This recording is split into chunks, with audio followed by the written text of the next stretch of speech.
That's actually a really good sponsor. Eventually, Readwise, yeah, that would be perfect. especially if I like the product too, because it's like I feel like it would tie so much into the episodes. Oh yeah. Yeah. So since we did a cold start on this one, for everyone joining, we decided to start recording early since Neil and I were talking about getting highlights out of Kindle. And our unofficial sponsor for the episode is Readwise, readwise.io. Which I have not used, so I'm getting the intro as you guys are getting the intro, unless you already use it. So yeah, I mean, it's just the best tool for it. They're not officially sponsoring the podcast, but I use them for everything, for like all my exporting. So they basically, what they do is they like pull your notes from like Instapaper or Pocket. They pull them from Twitter. They pull them from Kindle. They can do iBooks, and they can do audio highlights through Air Audio too. So whenever you highlight something on any app, it gets saved in your Readwise database, and then Readwise automatically exports it to Evernote, Notion, Roam, wherever you want it. So that's awesome.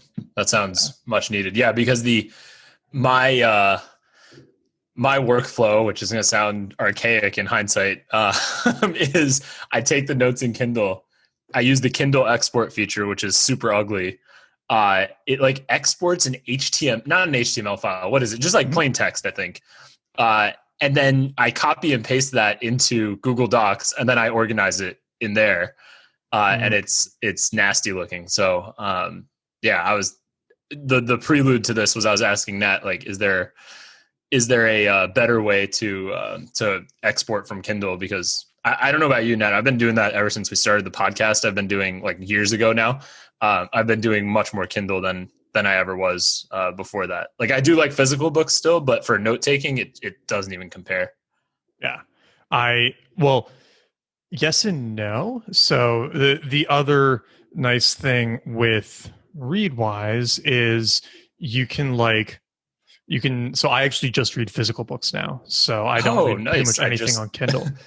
Oh, wow. Because you can take notes through Readwise on there? Yeah, because what I do is I take like sticky tabs on the book whenever I see something interesting. And then with Readwise, you can do like OCR scanning of book pages. So you like go to the page where you put a tab, and then Readwise takes a picture of it, and then you highlight the text from the page on Readwise that you want to highlight, and then Readwise saves it as a highlight. So it takes like... So you can search through that text then. It's not just doing it as an image. Oh, exactly. It's not an image. It's actual text. Because I have on my and anybody who follows me on Twitter knows this, because I post screenshots of physical books, decent amount, not screenshots, I guess, pictures of physical books, a decent amount. And if I go through my photos in my phone, I probably have like hundreds of those. But you can't search through any of them, right? I don't even know. Yep. Like, sometimes I've gone back and like looked at some of them. I'm like, what book was this from? Like, it's really interesting. It's really interesting, but I don't remember what book this was from. So that's awesome. So you can search through the text. So yeah, it's kind of like those like scan to, I guess those like, those, I forget, I have one on my phone, whatever it is. The one that like you can scan a document and it turns it into. Yeah. Same concept. You just, you highlight the portion of the page that you want to save as a highlight, and then it's functionally the same as doing a highlight in Kindle, but you get the joy of physical books again. Yeah. And also, like, I mean, I don't have a standalone Kindle. I just use my iPad. And so like the temptation to switch apps and all that, like I sometimes don't, I'm like, I wish I had a physical, I don't want to bring a device with me when I'm reading this necessarily.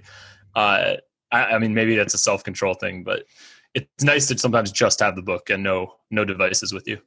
I agree. And I like having bookshelves. So yeah, that's true too. Yeah. You can't just fill your bookshelves with Kindles. Yeah. But sometimes there is like, it's also nice for like the instant gratification. It can be dangerous too, but you like come across a book recommendation somewhere and you're like, I'm just going to buy the Kindle version like right now. Yeah. And be reading it like 10 seconds later. Yeah. There's something to that. That part's certainly nice. But yeah. More impulse buys. I do have probably way more books in my Kindle that I have not read than I've actually read. Ones that you have. Yeah, exactly. So it's what is it? Umberto Eco's Antilibrary. Yeah. Yep. The library of all the books you haven't read. Last year or like maybe it was the beginning of this year. It was like December or January. I sold or like got rid of, but gave away or sold a lot of books on my bookshelf that if I had read them, I didn't think I'd ever look at them again. Like there were ones that, I'm sure we all have those books that you like read, you're like, oh, it looked interesting, and it's like, okay, cool, it was a good book or a not so good book, but you're like, I'm probably never, like, there's no occasion I'm gonna look at this again. So I just like made a lot of room on my bookshelf that way, but there's no way to do that with the Kindle books. Because they're just, they're just there. Delete this from my Amazon account. I no longer want to see it. Because there's a lot of like, I don't know, like I kept all the books that I'm like, okay, I really like, this is a book I'm probably, even if I don't think I'm going to read it again, it's one I like having as like a reminder on the bookshelf, right? You just see the book and it reminds you of a lot of the concepts. Like, but yeah, exactly. It's like a visual cue or something. But then there's a bunch which are, they're popcorn books, or they were a better title or a better cover than they ended up actually being. Or the title is the book. There's always those. That's all. That also happens, and fiction too. Like I found there's the like variance in fiction can really matter.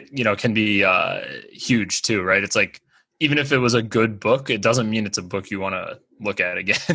True. Or it's like a mystery type of book, and you're just like, I probably don't want to. I already know what happens now. I'm definitely not going to read it.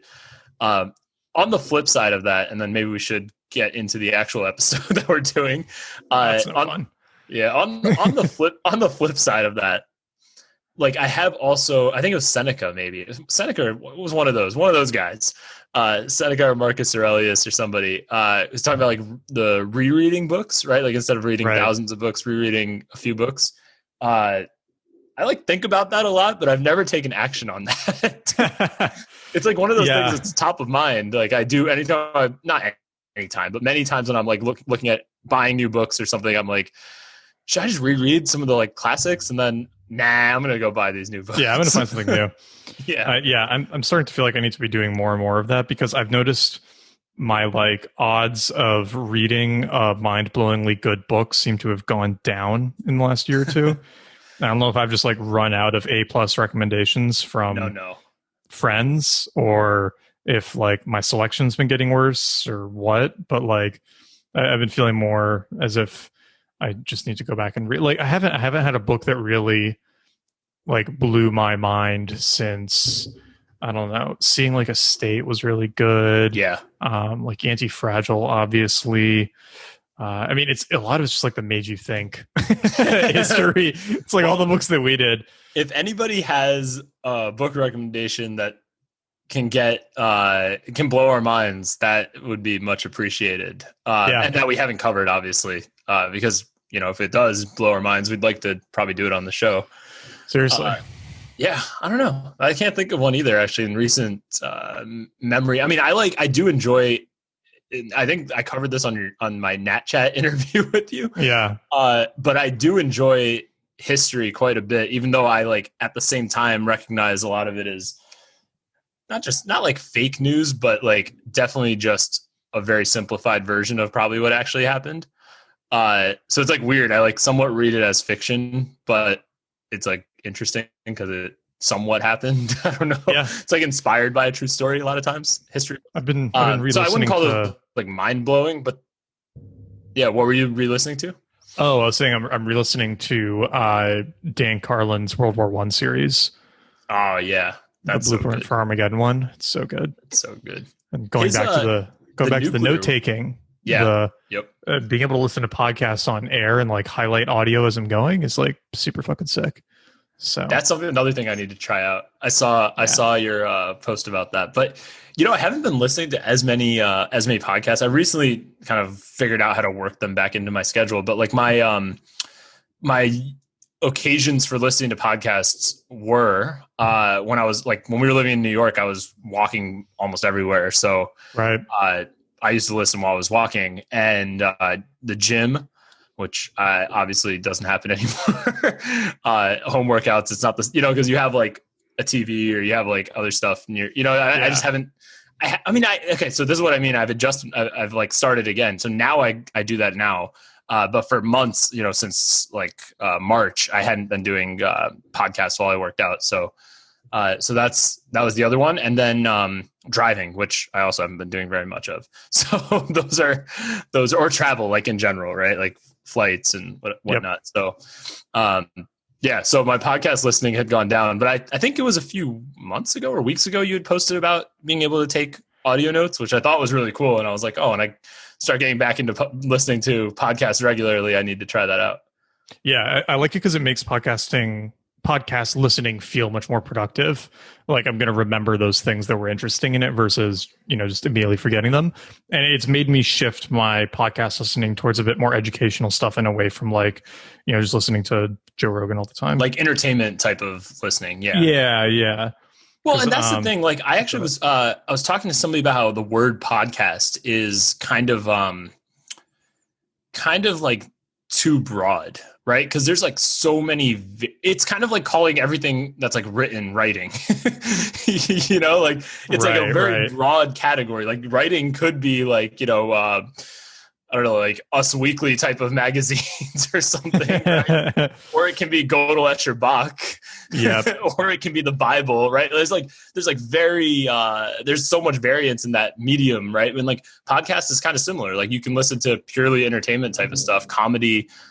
You can listen to, Dan Carlin type of thing, right? Which is something else. And then, or you can listen to Made You Think, which is entertainment and educational.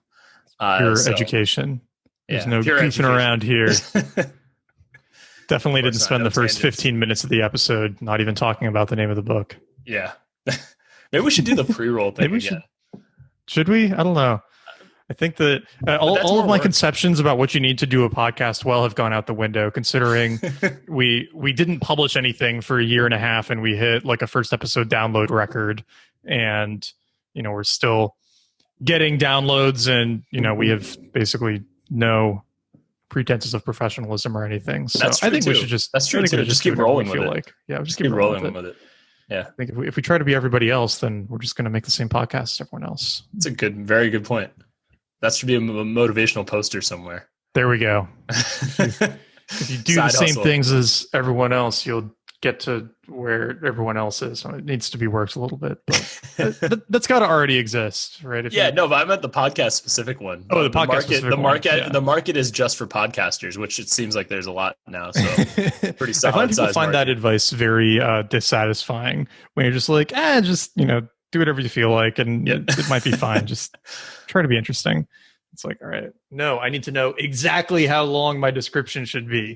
That is the secret.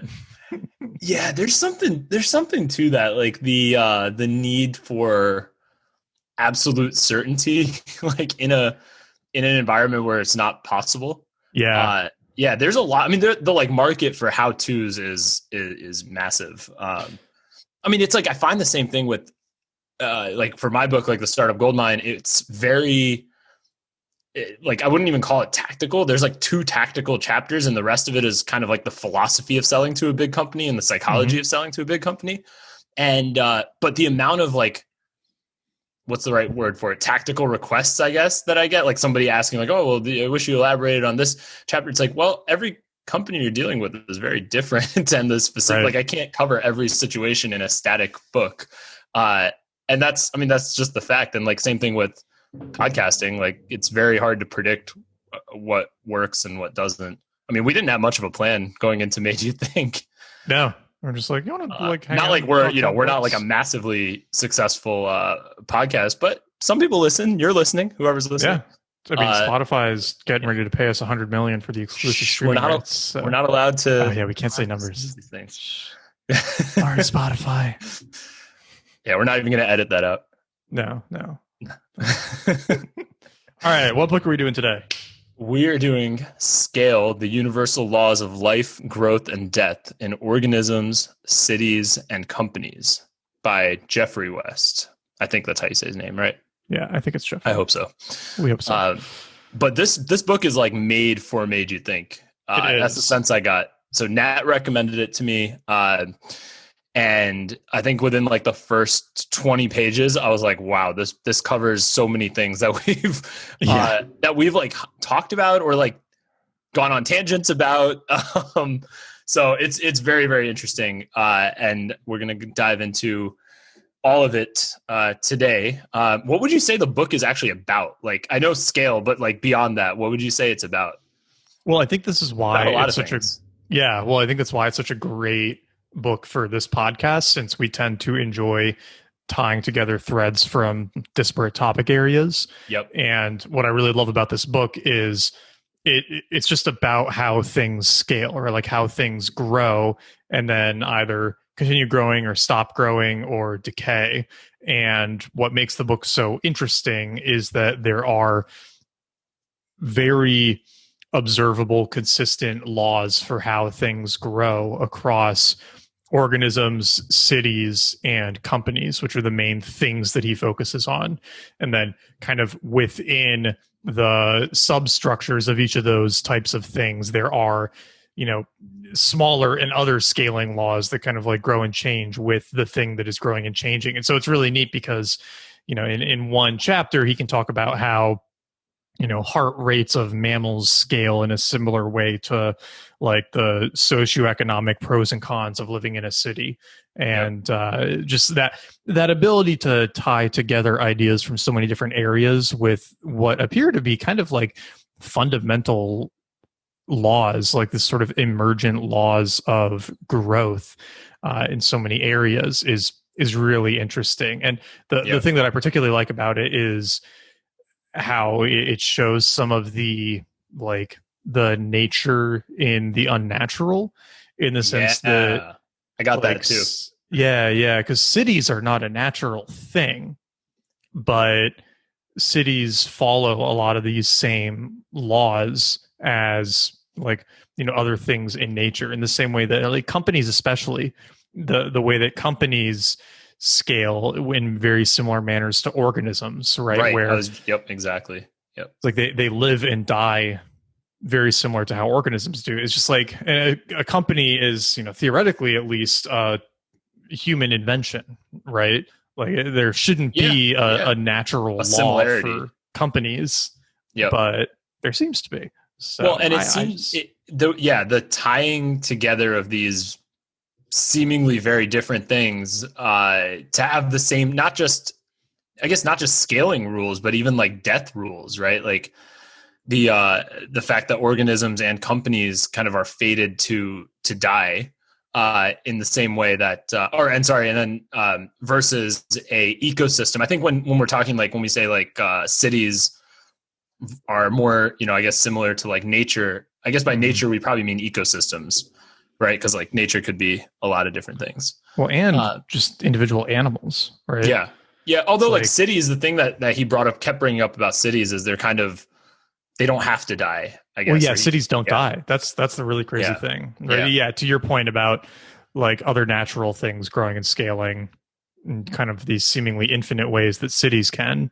Well, and it reminded me of something you brought up in an episode. It might even be in my notes here, but it was, you said that when we talk about like, humans are destroying the earth or whatnot, right? Or like the, climate change is ruining the earth. It's like the earth kind of doesn't care. The earth is going to keep going, right? It's an ecosystem. It's humans. It's like the human livability part of it. We're not ruining the earth. We're making it unlivable for humans. Right. Like the earth doesn't really care if it has plants or not. I mean, the animals certainly care, and some would say the plants care, right? Yeah. But it is this thing where the overall system is going to be fine and change and recover.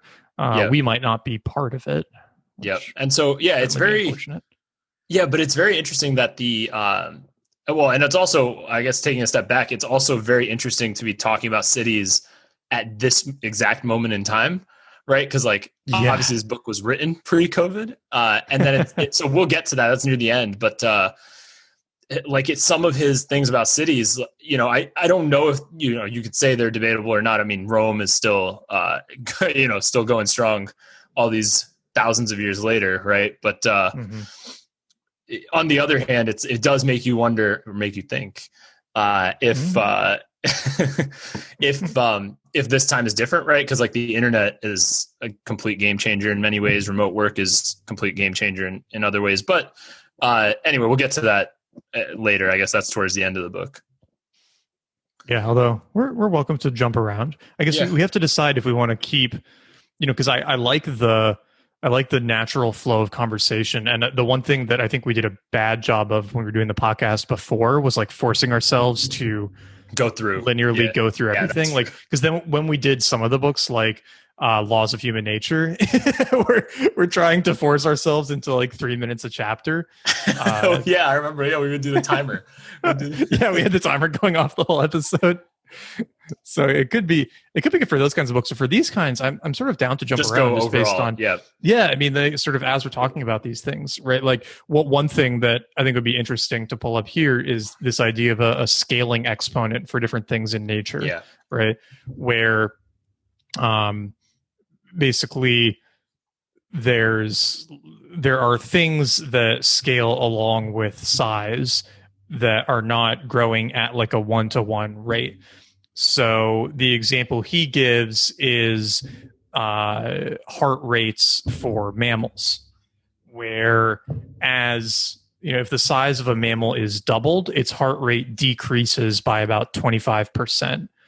Well, the one related to that's super cool is that all mammals, and I looked this up after, by the way. We can put the link in the show notes. There's like actual research that's been done on this, but the number of heartbeats in a mammal, in a specific mammal's life, is roughly the same across species. Yeah, so which is so crazy, right? Crazy, yeah. It's about 1 billion. I think it's about 1 billion. Heartbeats per lifetime on average. So it's like, it doesn't matter if it's an elephant or a mouse or a human being. It's roughly the same. And then the heartbeat, or like the pace, right? The heart rate, that varies based on size. Right. So this is where if the size of mammal doubles, the heart rate decreases by about 25%, which is why bigger mammals tend to live longer. Yeah. Right. And, I think that but it also brings up a question, and this maybe takes us on a tangent. Maybe. We'll see. Perhaps. But like when we say longer, it's longer in terms of, I guess, revolutions around the sun, right? Like by an objective, a third measurement. But if you take it from a subjective measurement, the smaller animals are living faster, you could say. That's a good point. Like they live less objective time, but I mean, perhaps like the subjective experience isn't actually any different. I mean, I don't know, right? I've never been a mouse, so I don't know. But yeah, I don't know. It's a question I think about, right? Like, because there's even like with insects, I think that some of them live like a week or something, and it's like, well, what does that week to them feel? Does it feel like the same lifetime that we have? And then there's like sharks that live, hundreds of years potentially, and then it's like, well, how does that feel to them, right? Is it like subjectively the same amount of time? I don't know. I don't have the answer. Obviously, it's just it was a thought. I think subjective time would be determined by like neurons firing and your ability to mentally react to the environment. I don't think your metabolism would determine your perception. Yeah, that's true. I guess the conscious awareness of that could even be argued. Like, do those? Yeah. If my resting heart rate when I'm sitting is like 60 BPM, it doesn't matter. If I'm out running and I get my heart rate up to 180 BPM, I don't feel like time is moving 3 times slower. That's true, actually. Yeah, that makes sense. Or 3 times faster. Yeah, so that makes sense. It's no slower. Yeah, interesting. But the thing that is sort of interesting to me here too is like humans seem to break this rule a little bit, although he had humans in the graph, didn't he, or in the chart? Yeah, I can pull that up. Actually, I had it. I don't have the visual in front of me, but my intuition is that humans live longer than they should, but I could be wrong about that. Humans live.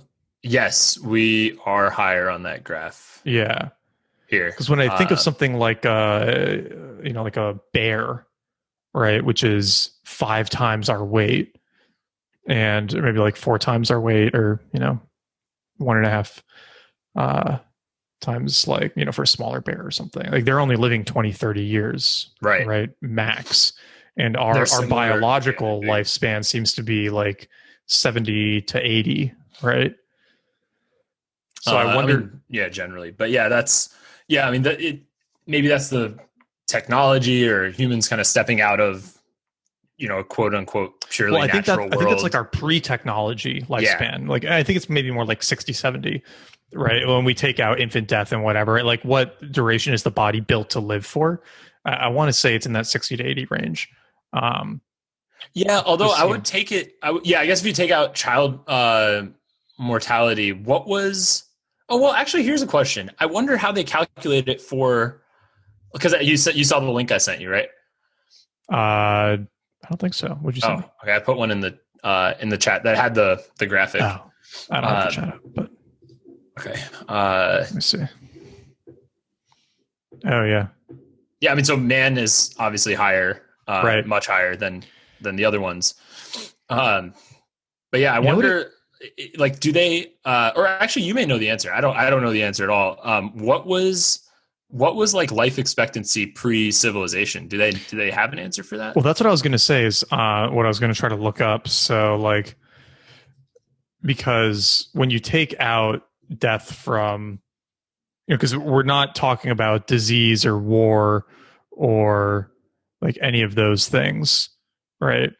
Like, yeah, I mean, I don't think so. And that, I mean, there's a lot of definitional questions here, because I mean, this is also a good segue into a point that he brought up when he was talking about life extension, right? So he said, there's kind of 2 points that are talked about. There's maximizing the natural life expectancy of human beings, which and he gives a bunch of evidence about how it's about 125 years. Is sort of like the max. Yeah, at least so far. And then the second question is, can that be extended further? So, for example, 125 to like 250 years, for example. Right. I was thinking, I think I made a note about this. Like, I wonder if him and Daniel, I think it was Daniel Dennett, right? Is the beginning of Infinity? Beginning of Infinity, yeah. Yeah, it was one of them. I don't remember. There was like 2 authors. We keep getting confused. Well, yeah, there's Daniel Dennett and David Deutsch. Yes, yeah. Which one am I talking about? Did I get it right? I think I can't remember because one of them is Darwin's Dangerous. David Deutsch. It's David Deutsch. Yeah, it's David Deutsch, because Darwin's Dangerous Idea by Daniel Dennett is the other one, which is just like hilarious. I don't know if he did that intentionally or if when you've got like alliteration in your name, you just have an affinity for the letter D.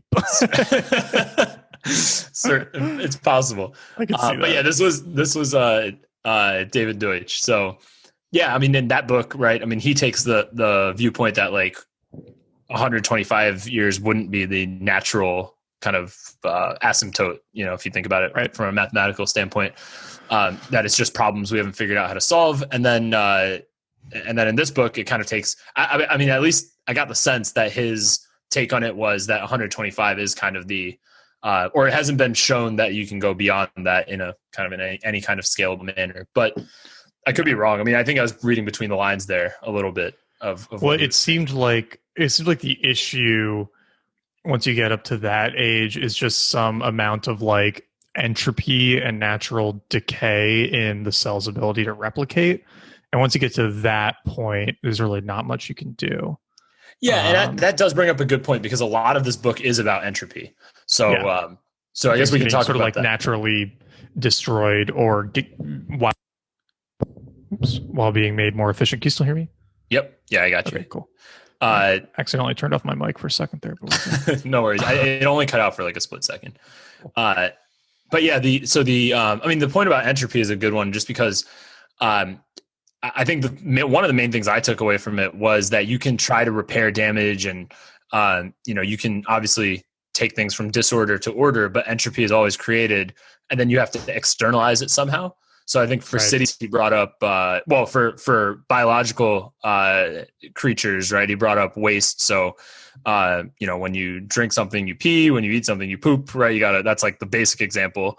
When you breathe, you exhale CO2, right? So there's like waste products created. Cities, he brought up the example of like garbage, right? And heat and energy use and stuff. So there's always these essentially like externalities created from any kind of disorder to order type of mechanism. And then I guess that ties into his concept of kind of like 125 years being the maximum. But I guess then the question is, can you figure out ways to externalize that entropy, or minimize that entropy, I should say, that push that number higher and higher and higher?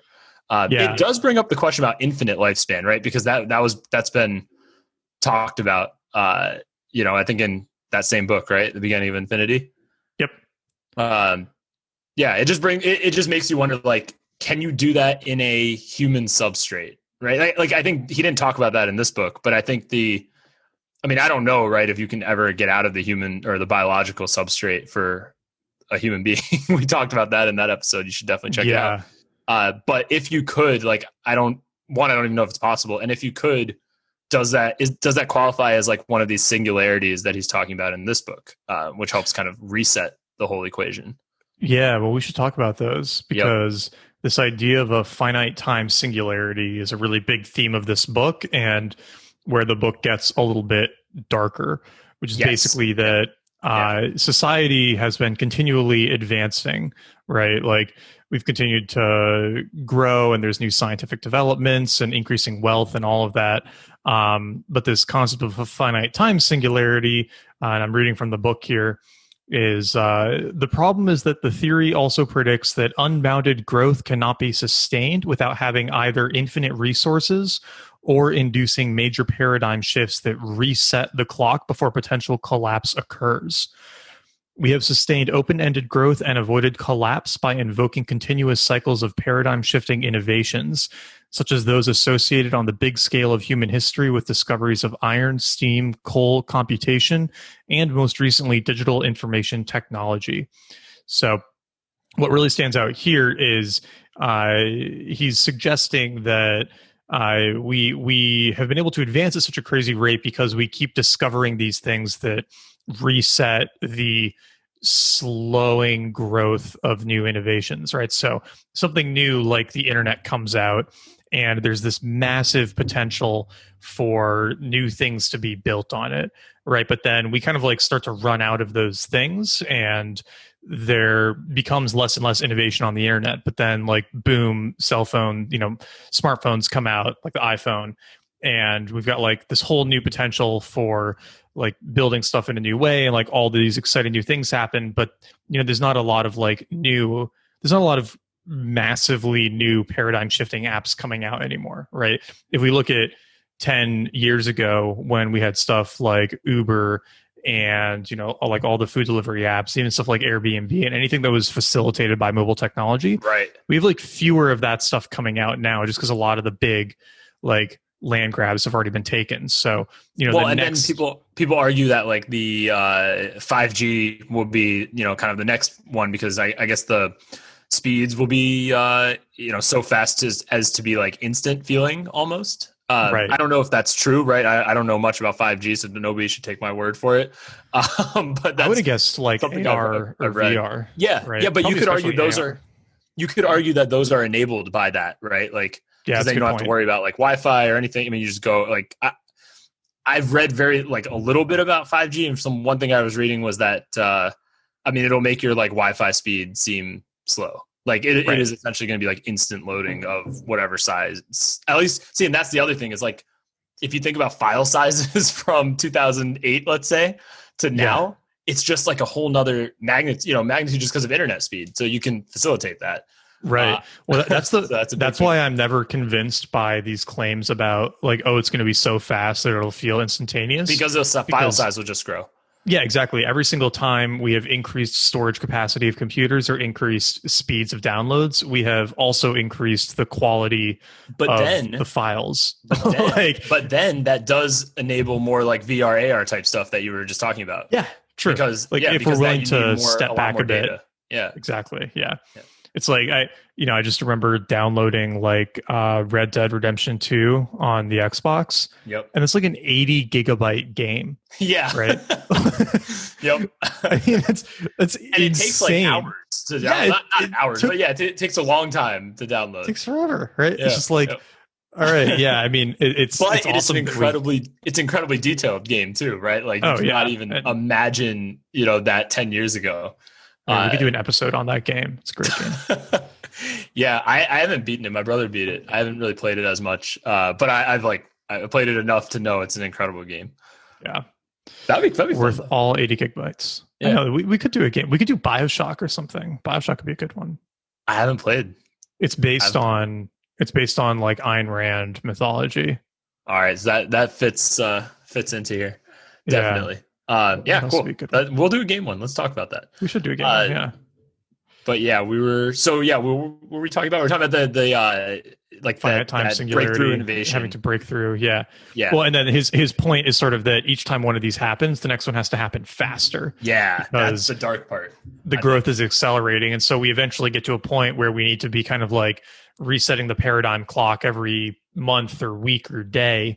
And when we get to that point, then like what happens, right? Do we just go stagnant for a really long time? Does this like hyperbolic, insane growth just stop and we kind of like hit a flat point? It's like a really interesting question. Have you read Three Body Problem? No, but I need to. I know it's on my list. Super incredible book, and it's interesting because one of the premises, or it's not actually a big premise. I'm not really spoiling anything, but one thing that gets brought up in the book is that humans are an exponentially developing species, like technologically, and the adversary alien race is like a linear developing one based on where they are. And so it's like, what does that mean for fighting over, multi-generational time periods, right? It's actually kind of an interesting question. And I think the intuition is that, well, obviously every intelligent species would be exponentially growing. But I think Wes makes a good point here that like, no, you could hit a wall eventually where you just sort of like run out of paradigm shifts. Yep. And I mean, that's a great point. I think the flip side to that I think David Deutsch probably would say, right, would be like, no, because you just can't imagine all of the new paradigms that we're going to come across as we continue to develop. Right? I don't even think those things are opposed to each other. It's just that I would say David Deutsch is more optimistic that we can keep finding those paradigm shifting innovations, I guess, right? And because I guess even if they exist, we have to keep finding them faster. Right. And that's the part to keep growing exponentially. We could continue to grow really quickly. We could keep growing at this rate, but if we want to keep growing faster and faster, then we do need to then this is where it gets dark though, right? Because like he brings up the point of society is kind of structured for that massive growth. Right. And I think, have you seen those things around like population decline? Like if there was population decline over the next 100 years? Which there is in most of the world. It seems like it. Yeah. And that is, that brings up a lot of issues. Can you still hear me? Yep, Sorry. I can hear you. Yeah. Okay.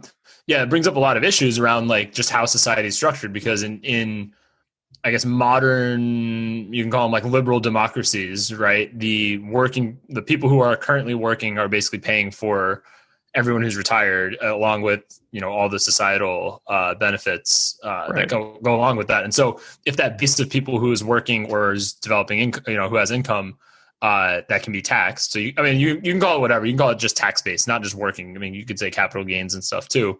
So you can say the tax base shrinks or stays the same. Like that poses a lot of issues for society. And we're already going to have issues with Social Security. Yep. That's the first one that comes to mind. Yeah. Yeah. And then imagine if the U.S. population starts shrinking and fewer people are paying for Social Security for more and more people. It's not an ideal situation. Yeah. So then it brings up like a lot of hard choices then of like, well, do you cut those benefits but then what happens to those people? And then, or do you increase taxes even, like further and further? And then, what does that do to the economy? It brings up, basically my point is just like the, like exponential growth or like continued growth is kind of like built in now. It's kind of like baked into the system. Like without that, that collapse he's talking about kind of does happen by default. If you can't. Well, and it all depends on pulling in resources from other places that do collapse. Right. So it's kind of like, the reason the U.S. has been able to grow and grow so well isn't really because of birth rates, it's because of immigration. Right. So if people stopped immigrating to the U.S., then it wouldn't take long for all of that growth to reverse. Right. And for it to start going down. It's because like we're taking the most valuable resource from other countries, right? We're taking the brain power and the labor from like the most able people who are able to get over here. And also have a self-selection and who have like a self-selection for, like almost are like self-selecting to be motivated to take action, positive action, right? To like go somewhere, to take a risk. There's some self-selection bias there too, right? We're not taking like the average, random person from other countries. It's like someone who's willing to, or, has nothing over there, but somebody who's willing to at least kind of do something, right, to change the status quo. I wonder how much of that is like part of the problem with America. Like everybody in it is descended from people who were like insane enough to ride on a boat to a place they'd never seen before with no friends. Yep. And like plop down on some farmland and be like, yeah, we'll figure it out. Right. Like you have to be partially insane to do that and like have a, fairly strong like disregard for authority and sense of independence, and like a lot of that's going to I mean that's going to be in the genetic code somewhere, right? Yeah, and even if it's not in the genetic code, it can get taught down through generations as well, right? Just from that too, mannerisms and stuff. So cultural. There's something to that. Yeah, you've got a country full of people who are like crazy individualists who came over here and figured it out, and then you start telling them they all have to sit inside and wear masks, and it's not a huge surprise that we're the country that fucked it up. You're totally onto something about the individualist part, because again, I haven't lived in any other countries, so if this is if somebody feels like their country is more individualistic than America, I'd love to know. Like, please tweet at me and tell me. But like, there's something to be said for, even if like, so when I say individualism, it's not a right or left thing. It just means like you believe like your feelings and your rights and your self matter, I guess, in a significant way. And if you look at other cultures, and not just other cultures, just like other countries and other places, I'm not saying the other places don't value individualism or value an individual person's feelings, life, rights, all of that stuff. But they have other structures that are equally, if not more, valuable. Like it could be family, or it could be the state in certain places. It could be society, right? It could be tradition. Like there are, it could be religion, right? In other places. So there are like, you're serving other gods almost, right? Whereas in America, you're kind of like the God is the individual, the self, right? I mean, that's my interpretation of our society for sure. Yeah. And it's not a right or left thing. Like, it's not even like an entrepreneurship thing. It's like, even if you, let's say it's not something not about entrepreneurship at all. It's just let's say you have you feel something, or you have a belief about something. Like, you inherently believe that belief matters, for lack of a better way of putting it. That's a good point. All right. I feel like there's other societies where it'd just be like, well, okay. It just wouldn't even cross your mind that like, you might never even have had like that thought in the first place, that like, oh, this thought I have should be out in the world and other people should believe it too. Right. So there's like something and I'm probably dancing around it. I never tried putting this into, this feeling, I guess, into words. But there's something there's something there. Definitely. And I don't know, it's just interesting because it's like, it kind of goes back to these finite time singularity bottlenecks in growing the system, right? Like, are we, because I think the big question, reading about this idea, right, that we need to undergo these massive paradigm shifts to continue to grow, or the collapse will occur. Are we in a collapse, or are we in a new paradigm? Or are we in a lull between paradigm changes? Yeah. Right? Like that's also... it's like, which of those states are we in? Because I feel like there's strong arguments for both sides of it, right? And it really depends on... I would argue lull. There's arguments for both, of course. I would just argue lull because of, I do think space can be a unlocking mechanism as well. What do you mean by space? Well, resources from space, expanding beyond Earth. You mean like space? Like, I mean space. Okay. Oh yeah, I mean like leaving the Earth. Like that's a new horizon. Like I would definitely call that from his definition, like singularity to a new paradigm. So there's definitely something to that. It's just, I think Elon Musk even brought this up. Like it's almost like a a race against the clock, right? Like that's why I think when he even started SpaceX, that was one of his motivations, was like something around like diversifying humanity or something. What yeah, exactly. We're over indexed in one planet. Yeah. And just one thing based on what you said earlier, when I actually was reading this about the paradigm shifts happening faster and faster, my initial instinct was I didn't buy it. Like I was thinking, he's exaggerating this. So I was thinking, this was my thought, and maybe you're thinking this too, if you're listening to this.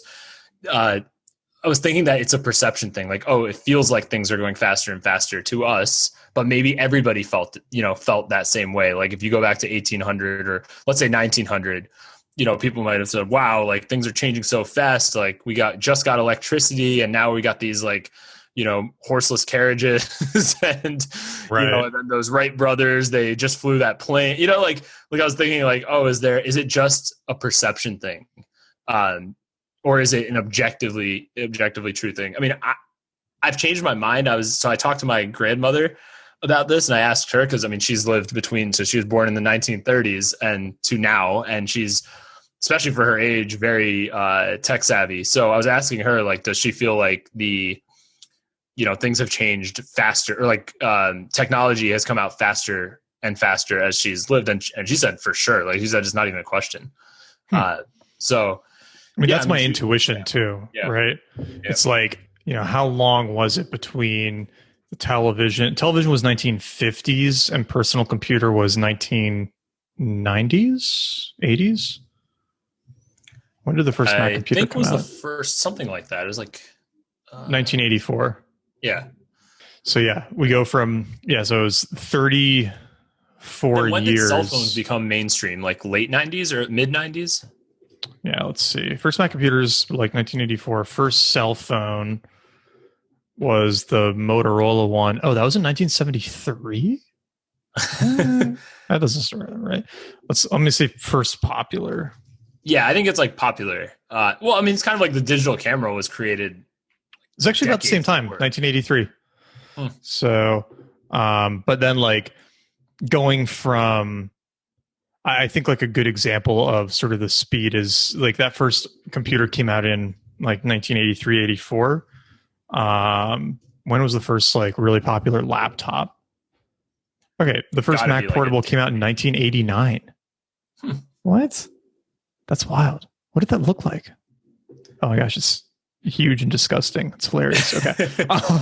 We have a very old computer, which we still have. I don't know. I wonder if it turns on. Which we had. I remember using it when I was like 5 years old, and it had, because it had some games on it, like very basic games. So this was probably 1996. And I remember at the same time, my dad had like a cooler looking work one.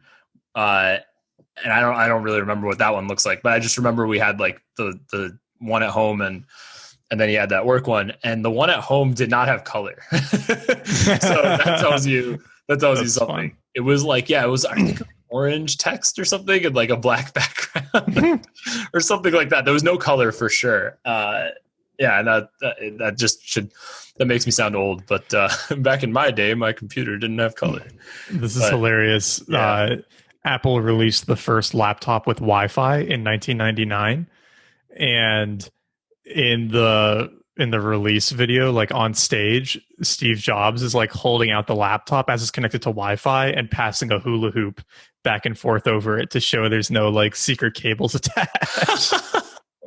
That's awesome. So funny. It's like a magician. I love it. But you know what though? I was just going to use the word magic. That's exactly like at the time that probably felt magical, like actually magical. So sure. Yeah. Well, it's kind of like I just told you when we started the call. Like I got a computer over the weekend. It's my previous laptop was from like 2012, and this was a newer MacBook Pro, and like the one that I don't know when it came out, but to me it feels like magic. I was telling Nat, I feel like I didn't know how fast you could do things. So yeah, it's I guess somebody had that phrase, right? Like technology when was it Steve Jobs? It's like when technology done well feels like magic. Indistinguishable from magic. Yeah. Let's see. I don't think it's Steve Jobs. Just somebody smart. Jamie. Did Jamie move to Austin? Yeah, he moved to Austin too, apparently. Is he like an indentured servant? I'm sorry, Jamie, but are you like an indentured servant to Joe Rogan? They're business partners, Neil. We're going to get canceled. It was Arthur Clarke. Any sufficiently advanced technology is indistinguishable from magic. Yeah, that's a smart quote. It does feel that way when it first comes out. And and then it just like, I remember my first iPhone, I thought was like the coolest thing ever. It's like, somebody reminded me the other day, the first iPhone didn't have copy and paste. No, it did not. But that was what, like 12 years ago? All right, first iPhone.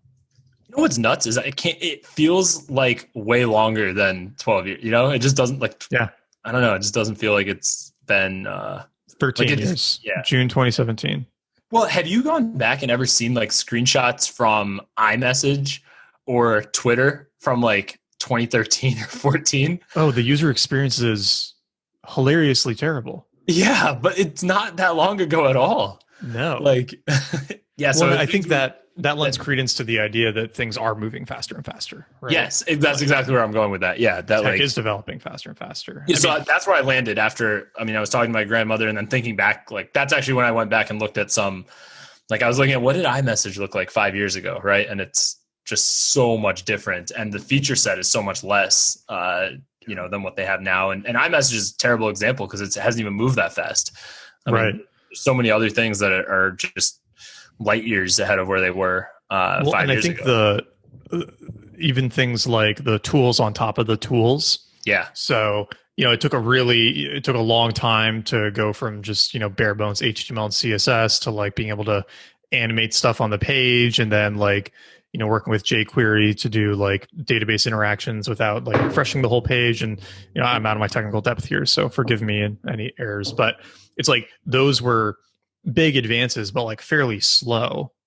And yeah, now you've got stuff like Webflow that's, 3 or 4 years old and is like such an incredible product beyond what you were able to do in WordPress for the last 10 years, right? It's like everything just seems to be getting better and better, faster and faster with how we use the tech, but there are areas where that's like not happening. And I actually feel like the laptops are a really good example. It's like, I don't feel like Apple has done much with the MacBook in the last 4 years. They've put slightly more memory in it and made it slightly faster, but it's a very small step improvement compared to what they've done with the phones in that time, right? Like all the innovation is happening on the phones and watches now. The one thing on the laptop that I distinctly noticed was like the startup time. So like when I close it and open it, I think because it's a solid state drive now, I believe. I was going to say, I think that's you're also comparing 2012 to 2020. Right. It's a big. I mean, I'm sure if I looked at the iPhone from 2012 to my current iPhone, it'd be a bigger difference than that. Yeah. Because the iPhone in 2012 I think you're right. It's like 5. I think you're right about the laptops. Actually, now that I think about it, because I know what the other ones are, like it's not like I haven't seen them, so it's like definitely incremental. Like they've kept improving it, but it's incremental improvements. And actually, you could say the same about the iPhone for the last at least 5 years or so. Like there's definitely improvements, but I wouldn't call them like exponentially different. Yeah, I mean the creation of the iPhone not paradigm shifting. They're not paradigm shift, and everything since then has just been because I mean he makes this point in the book. Which is that these paradigm shifts happen, and there's a massive spike, and then slowing innovation off of that spike, kind of, where it's like the spike jumpstarts a lot of innovation, but then innovation starts slowing down right after the spike until there's another spike. And kind of so the question, far we've been able to keep getting more like new spikes before the whole thing collapses, basically. Right. And that was kind of the question I was getting to before we got into like the space and the phone and laptops was like, if COVID and what's happening with cities and companies is going to be a new spike, right? Because it feels kind of like it's been such a massive change in how we work and live and make money and education and everything that it's like this is definitely going to change stuff, right? Of course, yep. But is it going to change stuff for better or for worse, right? Like, it's kind of hard to. Well, will it spark innovation? And I guess like when like taking a step back to all of these spark innovation. Yeah, and I guess taking a step back to all these like paradigm shifts. Well, actually, now that I'm going to say what I was going to say, and then you tell me if if this is completely wrong. But I was going to say that all of them unlock some like underutilized resource that wasn't there before. So yeah, like I guess when you think about industrial revolution, unlocking like fossil fuels basically, right? So it's all the stored energy, and now you can do a lot of stuff. I mean, I don't think that was the spark of the industrial revolution, but that is kind of like what happened, right? I mean, we used fossil fuels to accelerate a lot of things that probably would have been much harder without them, or impossible arguably without them. And then, you could say the same thing for, like, you brought up the Uber example, right? It's like, what was the example they give? Like, cars sit idle 95% of the time, right? And like, so instead of owning a car, you can do this, or you can do ride sharing essentially, instead of everybody having to buy a car. Obviously it's not like 100% penetration to that. Right. But it's definitely an improvement. Like it's I don't want to even use the word improvement. It's like a more efficient mechanism in theory anyway. And so I guess what I was going to say is all these things kind of lead to making use of an underutilized resource. So with the COVID and the cities example, is it like, I guess, where's the more efficiency? That's the part I guess I'm still thinking it through. Like there could be, but it's not like obvious to me. Right. I guess my thinking would be that intellectual capital has been opened up in a new way. That's because yes. There's so much lower expectations around being in the same place. Mm-hmm. Right. So, and I've been having this argument with it, or not argument, but discussion with a few people online over the last few months, where it's like, all right, I think we've pretty much destroyed Silicon Valley, right? I would say so. I think it's done. I think it was on its way out with all of the homelessness and the like terrible maintenance of the city, and California's like horrific lawmaking. But then COVID, they've been trying to destroy it. It basically seems like. Anyway, that's another podcast. Whole other discussion. But but then you throw in COVID and everybody working remotely, and now it's on fire. It's like there's apocalypse. No reason to be here anymore. And I think the question then is, is it going to be like Florence, where once Florence fell from prominence, we just like didn't really have an artistic center for a while? Or is all of that talent going to be kind of like unleashed on the rest of the world, and we're just going to have a more spread out innovation economy? And if that's the case, then we should have greater innovation because the barriers to entry are much lower, right? Yeah. But the downside is definitely that there's much less serendipity, right? There's less running into people that can happen when you're all living in the same place. It's not quite the same having serendipity on Twitter. Well, that's what I was going to say. There's like also a directionality to innovation. Like everybody being remote really lends itself well to kind of like remote first things, or like digital things, right? So like innovation in sort of the information realm, not necessarily the hardware realm, or like the medical, the medical field, or like there's like certain, it almost makes the direction of innovation inevitably towards more information innovation. Say that 5 times fast. That's oh, that would fit into some of the 5G, and like that could be the next big step leap, right? Yeah. Like if we're all instantly communicating all over the world and working on companies remotely and all of that, like then it's going to be interesting to see what that means. And I mean, like we did that book. Was it Happy Accidents? I think was the name of it. Yeah. But like like scientific serendipity. Yeah. And so much of that was exactly serendipity is the right word. Yeah. It's like it required. I mean, there was one example. I think it was penicillin, right? Like where the spores like went from they like blew in from the window or something. Yeah. Like something super random like that. And I'm not saying there's no digital equivalents of that. There certainly are. Like you come across the right tweet at the right time, or you see the right article, whatever. Like there's definitely serendipity online. I'm not arguing that. I'm just arguing like the direction of the serendipity, right? It's like, it's not going to be that type of, it's not going to be the certain industries that are definitely more in-person type of industries will get less, I think less opportunities to innovate, I guess maybe the right word for it. Right. Versus digital, which is just going to be like exactly what you said, that if that's how everybody's learning and working and interacting, I mean, that's there's just going to be more at bats, like if you want to use a sports analogy for that versus other types of innovation. Well, and the other thing that will be interesting is to see how all of these changes in how we live and work affect some of these scaling laws, because bringing back something from the book, one really core idea is these like scaling exponents, right? So we already talked about one, which is that if you double the size of a mammal, its heart rate decreases by 25%. And so that means that it's got like a 0.75 scaling exponent, right? So if you double it, it doesn't need 100% more energy. It needs 75% more energy, right? Which is really interesting because like as it gets bigger, it gets more efficient. And the same is true for companies, but it's only 0.9. It's not 0.75. So if you double the size of a company, it only takes like 90% as many resources. And then with cities, it's 0.85. So if you double the size of a city, it only needs 85% more gas stations and electricity and things like that. And that was really neat to me because I feel like you hear about cities as being bad for the environment, but assuming humans are going to continue using electricity and things like that, I think it's a good bet. Yeah, this is probably a good assumption. It's actually the best thing for the environment to get everyone into cities because that reduces the amount of energy they need. That was really surprising to me. It was surprising, but then it's just like, on the other hand, it's just economies of scale. Right. So it's like, I was kind of intuitive when you think about it. Exactly. Yeah. And so, well, it brings up a couple things, right? It also brings up the energy efficiency question of like, are we going to be now using more energy? Is it going to cost more to get people their food? Like all the things that cities kind of become good distribution. I mean, we won't be commuting anymore. Right. So then you got to take that out of massive, there.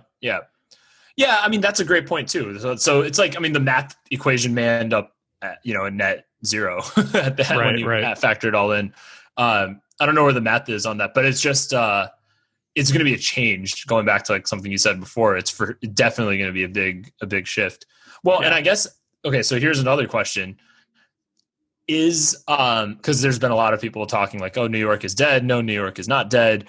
And not just talking about New York, like this could apply to all cities. Like, do you think urbanization as a global trend is going to decrease? Or okay, like let's skip global for a second. In the U.S., do you think it'll be? Because I know at least in my immediate circle, nobody I know like wants to move to a city right now. But is that just a right now thing, or do you think that is? Because like I know you and I talked about this years ago, but like.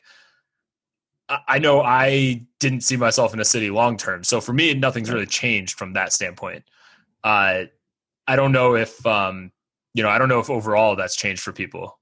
But yeah, it's a good question. I mean, Adil and David and Yoder and them, they just got here last weekend. They're living in Texas for the next 4 months minimum because they don't want to be in New York. And that's like a really common thing. So everyone's getting out of the city, coming out to places like Austin. And me and all my friends in Austin are like buying farms and ranches so outside the city, smaller place. Yeah, exactly. So yeah, we're like getting even farther out, right? So I do feel like that's certainly the mindset everyone's in right now. And I know in the Austin market, at least, there's like single family homes can't stay on the market. They'll go up for sale and they'll immediately get 30 offers above asking and be sold in a week. It's nuts.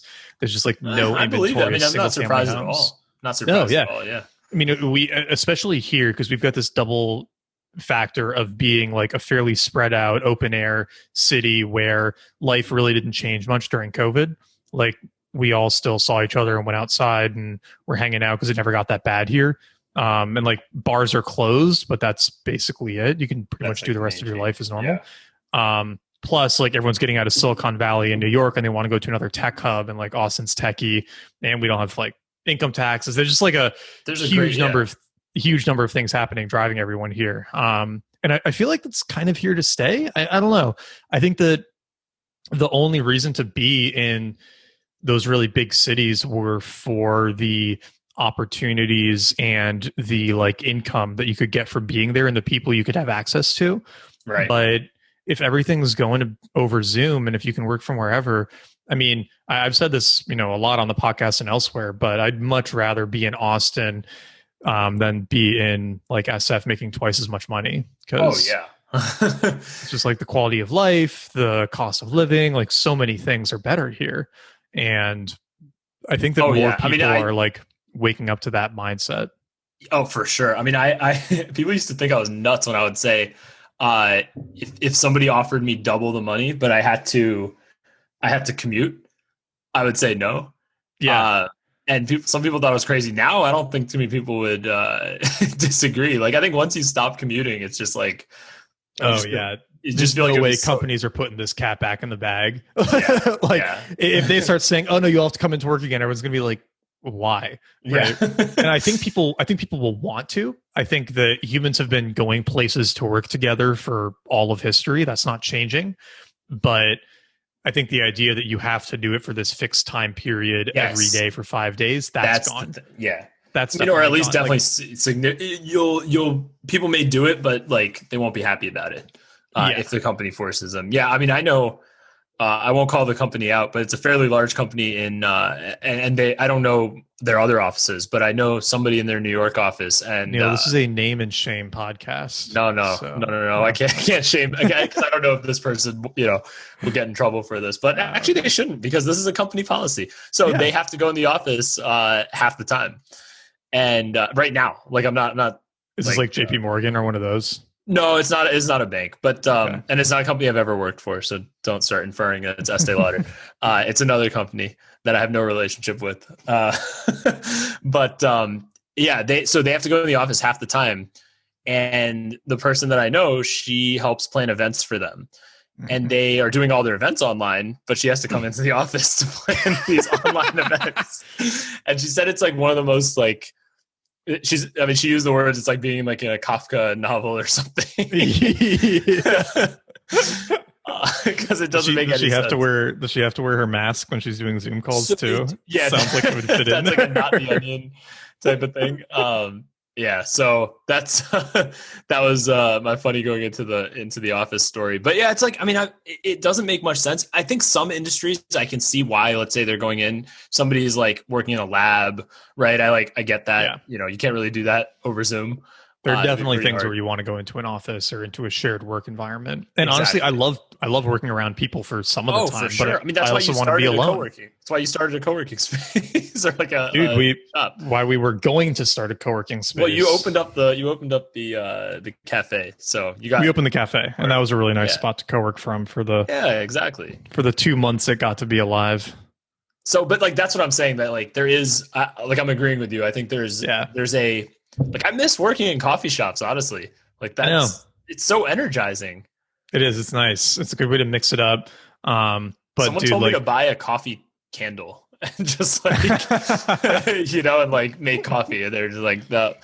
But it's not the same. There's something about just like being around other people, even if you're not even speaking with them. Right. We've been trying to recreate it in Austin by like working in the backyard or like working in other people's backyards or trying to have people over, and like I've only done it a few times so far, but it makes a big difference. It's super nice. I believe it. Yeah. Just being outside too. So I wonder how that will be. It'll probably be exactly like how you're describing you guys are doing it. When people if and when more and more people are working outside of like urban areas, right? They might kind of self-organize different ways to be around people while they work. Yeah. Well, I'm actually very bullish on like first floor commercial real estate, because I think that people are going to start going back to coffee shops and restaurants and retail like relatively quickly. And I think people will go there even more because they won't go into their office. Right. So coffee shops and stuff, actually. It could be doing super, super well in like 6 or 8 months. And coffee shops may change. There might be coffee shops or a chain that comes out that is made for people to co-work there. Right? Or kind of like Workshop Cafe in San Francisco. I mean, that place is awesome. Yeah, I mean, like Starbucks right now is not, but I could definitely see them changing that, or like well, I honestly, if I'm in a new city and I'm not trying to like get good coffee, I just want to get work done, I pretty much always go to a Starbucks, because I know like fast Wi-Fi, they're gonna have tables, they're gonna have outlets, like it's very reliable. And so if somebody else can make that branding, because I mean, I fucking hate Starbucks coffee, it's terrible. But it's like but the Wi-Fi is the Wi-Fi is always fast. Yeah, that's what you need. So you need some hot bean juice so I don't feel bad about mooching on their Wi-Fi. Exactly. All right. So other interesting thing that I'm just pulling out, looking at my notes here, is when it's related to two things. So this idea of temperature and like thermic regulation, because this could explain part of why humans seem to live inordinately long for our size, which is like we're exceptionally good regulators of our body temperature, right? And that's why we're such good long distance runners, like better than almost any other animal. And if hunters, right? Wasn't that one of the things with hunting too? Like, because I mean, we can just patiently run down basically any animal in the world. There's a lot of animals that are much faster sprinters, right? Like a cheetah can sprint 70 miles an hour, but it can't keep doing it. Whereas, pre-civilization, man, pretty much everyone could just like jog for 20 miles a day with no issues, right? That was just like a normal thing. So if I'm looking at this chart that you shared of the animals that have like the highest life expectancy to heartbeat ratio, it's like humans are exceptionally high, and that could be in part because we can sweat and we can dissipate heat so well. Whales are in the water, right? Right. So they're getting cooled down. That's going to make it a lot easier. Plus, they're massive. Or it's it's a lot harder to heat up in the water anyway, because like and they're huge. That fast. Yeah, that's so true. They've got massive scaling benefits. Horses are also really good thermic regulators. That's why they can run. Yep. For so long. Elephants have the huge ears, which are a giant cooling mechanism, right? Like there's some interesting explanations here around body heat, and it kind of goes and it plays into why like sauna and heat shock and that kind of stress is so good for health and longevity, because you're literally regulating. Yeah, you're improving your ability to regulate and you're reducing your resting heart rate, right? It's like, when you go running, you're increasing your heart rate, so you might be using up more of your billion beats. But see, I didn't even think about it like that. I was thinking about that initially, like using up the billion beats, right? I was like, oh, then by that logic, you shouldn't raise your. This is Trump's theory. This is why he doesn't exercise. He thinks he has a fixed amount of energy. I've seen that. I think he told them someone working for him was doing like a triathlon or something, and I think he said like you're gonna kill yourself or something. You're gonna use up your battery. The funniest thing will be like if he's still around in 25 years, and people our age are not. That dude's living to 110. Or 125 or whatever. Yeah, 125. He's fucking indestructible. It's hilarious. Man. But anyway. So the interesting thing I was going to mention from the book is how global warming, right? So if we're increasing the temperature of the Earth by 2 degrees Celsius, then all biological life will increase its pace of life by 20 to 30%. So everything is going to live and die faster. Like that's a crazy idea. Yep. And the inverse of it is also true, which is if you could artificially lower your body temperature by 1 degree Celsius, you could enhance your lifespan by 10 to 15%. Like that's crazy. Well, and it also goes back to, there's so many things to say off. I mean, it's a huge amount, but then it also makes you connect like the fasting stuff to longevity, right? Because food is nothing but energy and heat, right? I mean, calorie is literally a measure of heat. And so, it's like, I mean, it makes sense then why fasting could induce a longer lifespan, because you're effectively reducing that sort of internal heat by, X amount. And, there's so many implications of that. And then, it makes global warming be even more, I guess dire is probably the right word for it. Yeah. And it sort of shows how just like these little changes can kind of like speed everything else up. And it kind of continues to play into this other idea about how cities. So this is like really kind of wild. Like cities have super linear scaling for socioeconomic factors, right? So like when you double the size of a city, it only needs 85% more energy. But if you double the size of a city, you increase pretty much every socioeconomic factor by 115%. Yeah. So like the wages, wealth, innovation per capita go up by 15%, but so does the amount of crime, pollution, disease, and everything. So it's like cities are this interesting accelerator of everything, where if you and this is huge because let's say like 15% into 100, that's what, like 7-ish. So if you did a 7 doubling of a city size, so if you went from, what would that be, like 500,000 and then million, 2 million, 4 million, 8, 16, 32, right? So if you went from like a city of 500,000 people to like the greater New York City area, then there's twice as much, or there's, not just 8 times as many people, but you've got this like extra 100% in the per capita of like everything. Right. So income, crime, like all of them kind of scale in that. And then that was cool. I was comparing cities, right? Yeah. And showing like which ones are truly outliers. And it was funny how like New York was actually not an outlier at all in many of the things. It was like not anywhere close to being, I think he made several snarky New York comments, which I thought were kind of interesting. Yeah, like New York should be better than it is, basically. Yeah. But going back to the crime and well, I guess crime issue, those are kind of, you can think about them as forms of entropy as well, right? Right. Like you're generating higher income, so generating more energy. Let's say if you view income as energy, from just like use that as a metaphor.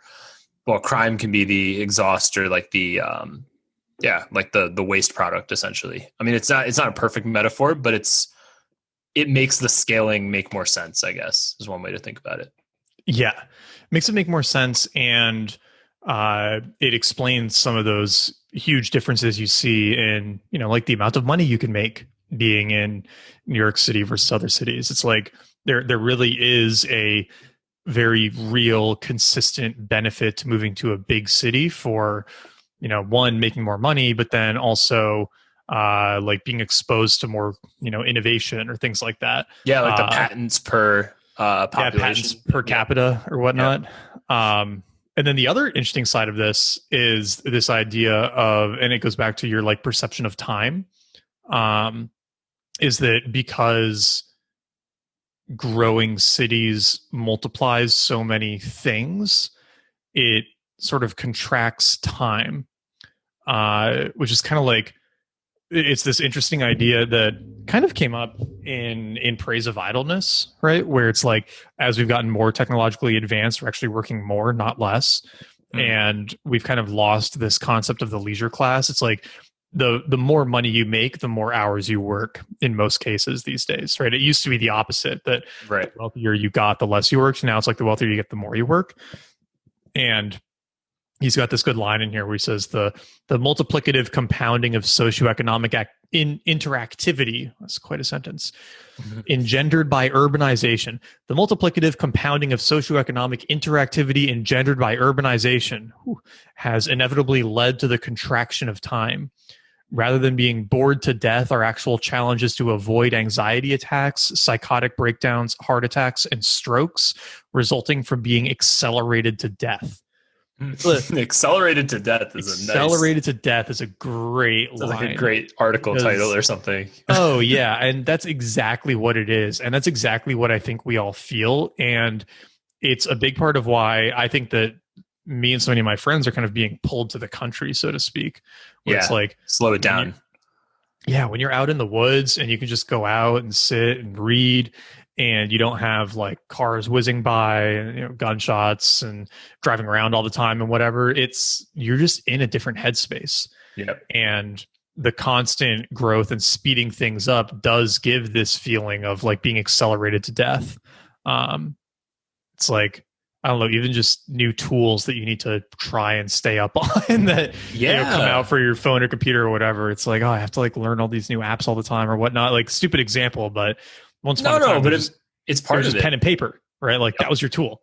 And now there's 1,000 different ways to write on your phone with new ones coming out every day. Yeah, it's like a treadmill in some ways, right? Like you're running fast, but you're not really going anywhere. With a lot of these, that's somewhere too, right?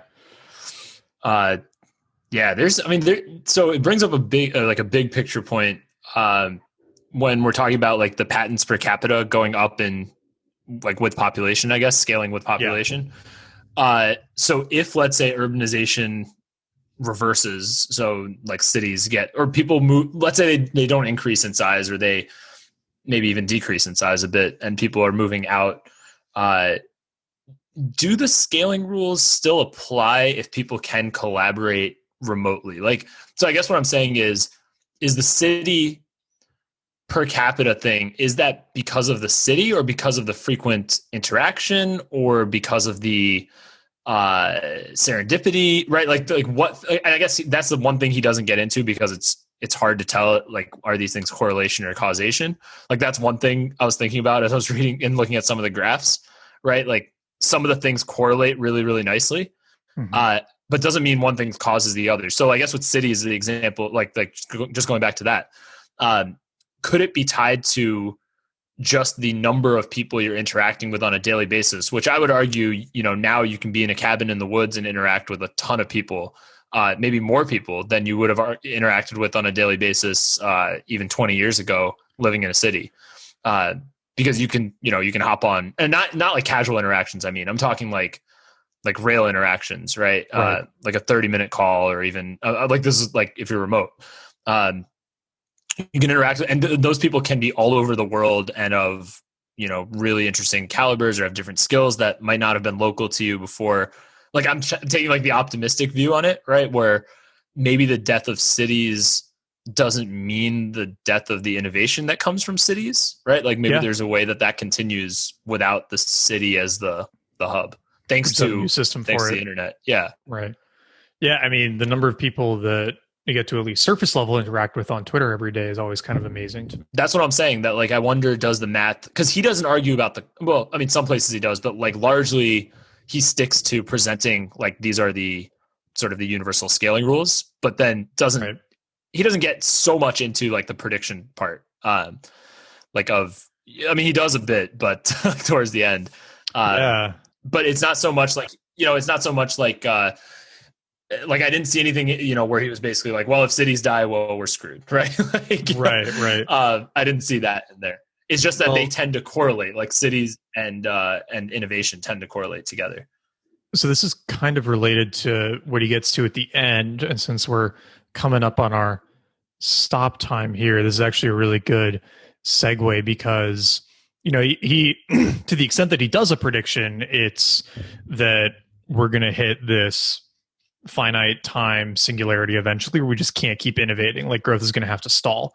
But he also tells this story towards the end about how cities were basically designed, or like commute time is constant no matter what you're using to commute, right? Which is kind of wild. But like, basically most people commute an hour a day. The average commute time from home to work is about half an hour each way, independent of the city or means of transportation. This is crazy, right? So that blew my basically mind. Like, if you live around the corner from your work in New York, you'll walk, and it might take you half an hour each way. Or if you're farther away, you're going to get on the subway, and it might take you half an hour each way. Or if you live outside the city, you've got to take like the railroad or drive, and it's going to take a half hour each way. Or if you live in the middle of nowhere, you're going to have to drive a while. It's going to take a half hour each way. It's like a very consistent thing. And it's super cool because you can track the size of cities based on transportation innovations. So he says here, because walking speed is about 5 kilometers an hour, the typical extent of a walking city is about 5 kilometers across, corresponding to an area of about 20 square kilometers. And then, according to a researcher, there are no city walls of large ancient cities up to 1800, whether it's Rome or Persepolis, I don't know, which have a diameter greater than 5 kilometer or a 2.5 kilometer radius. Even Venice today, still a pedestrian city, has exactly 5 kilometers as the maximum dimension of the connected center. But then he goes on to say, with the introduction of horse tramways and buses, electric and steam trains, and automobiles, the size of cities could grow, but we're still constrained by the 1 hour rule. So like most cities are up to like 25 miles across now, which is about how far you could get in a car in a city in an hour. Like it's really interesting. And how that relates to what you were saying is that now maybe a city is no longer completely a geographic thing, right? Yep. Or we're going to need something else. And I've talked about this with a few friends recently where there's, and especially in a lot of our community, there's not really any strong religion, but there are shared ideologies with people all over the world, but there's no good way to like bring those people together. And what religion was always good for was that you could show up somewhere and you would like have a tribe, right? You would have people who you had some, shared ideas and beliefs with, and everyone was pretty much on the same page about something. And like, you don't have that if you're not really in a religion right now. And so could we have like nationally distributed, like ideology based organizations that mirror some of the economic activity that we would have had in cities in like a pre-COVID, pre-remote world that can facilitate some of that serendipity and innovation, right? Like, I mean, I don't know. We already have that. It's just not a, there's not like a name to it, right? It's like not a entity, right? Like it's not right. What's the right word for it? It's not like not finite. It's not the right word, but it's not a discrete thing, right? You can't like call it like, oh, it's not officially organized. Yeah. Yes, you can't like, put exactly. A name on it. It's not officially organized, but there is this like ecosystem of economic activity that's not even national. It's like, it's international for sure. Yeah, and it's like a community of some sort. And I don't know exactly what you call it, but I would think that already kind of exists. And and again, it's not like you're not worshiping like a discrete god or of anything like that. But there's definitely like maybe not a shared pool of meaning, but there's definitely like overlapping meanings that people get from their get in their life from being a part of that community. Absolutely. And that community can be accessed anywhere, right? It's like you basically just need, Twitter is probably the best example, but there's... Love Twitter. But there's these types of communities in gaming, in other places too. So it's not just like, the Twitterati that have access to this. Should we make a Made You Think cult so that we have an international commune to spend time with wherever we go? Yeah. Well, we already have one. You guys are awesome. The millions of listeners to each episode. Exactly. Well, but at some point people will listen to this and it'll be the millionth listener. So that's true. We're a quarter of the way there, right?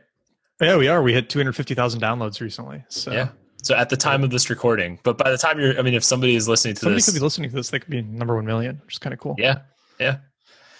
Maybe you're the lucky person. Should we wrap up? Who's coming over for dinner? Who? Adil. Oh, wow. What's it been? Probably 6 months since you've seen him at least? Yeah, I think 8 months. Yeah. I think I saw him last in November or December. But yeah, they're living in Austin now. So guest on the podcast for Sapiens and he was with the whole he was there for the whole series. And the crypto episode. Yep. Did he join for any others, or was it just those two? I think it was just those two. Well, the Sapiens one was like 3 episodes. Yeah, Sapiens one was 2 episodes, and then one for Homo Deus. Right. Yep. Yeah. So plus the crypto. So yeah, he's been on several. Might have to have him back sometime. Yeah, definitely. I will tell him you said hi. Yeah, absolutely. Hi, Adil.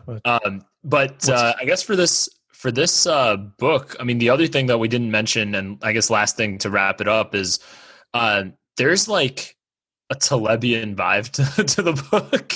Yeah. I don't know how else to put it.